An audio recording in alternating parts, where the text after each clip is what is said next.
Welcome back. We're in the 608 this morning with the local woman's story in a new book and the positive message behind it. Josh Breiter is here to share her story with us. Hey there, Josh. Got it right here in my hands. I'll let you guys take a look at it as I read the story here, guys. We've got a good one for you this morning. The last 2 years, of course, have brought us many twists and turns, but a local woman hopes that we can use those to our advantage moving forward. Julie Murphy-Agnew is introducing her new book, which is the first one as a local author. It's called In It Together. In her book, she talks about the importance of how 2020 changed us all. Of course, we all know it was difficult, but as Julie describes it in both words and images, it also provided us with new experiences, important lessons, and opportunities.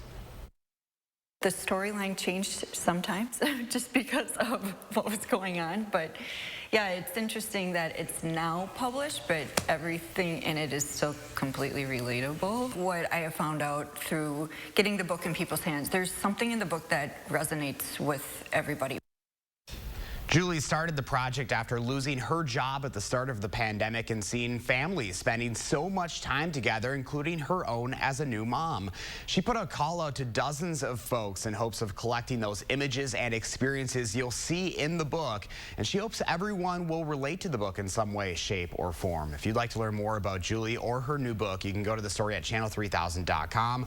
You'll find the links there to every location that you can find that book at, and of course, we're going to learn more about Julie's involvement around the community coming up here in about 30 minutes, guys. It looks like a really interesting book. I think it's important to put this stuff down on paper to make sure that we don't forget, as much as some of us would like to forget 2020. You know, I think we all learned a lot of valuable life lessons during that time, and there were a lot of hard moments, but I think you'll find in this book, through the images as well, there is something that everyone can relate to, whether you are, you know, her then one-year-old daughter or, you know, older folks as well. There's something that did happen and really changed us all, I think for the good in a lot of ways too. There are a lot of lessons in this book. Just glancing through it, I mean, she writes, you know, even though we couldn't travel, imaginations bloomed because books upon books were consumed.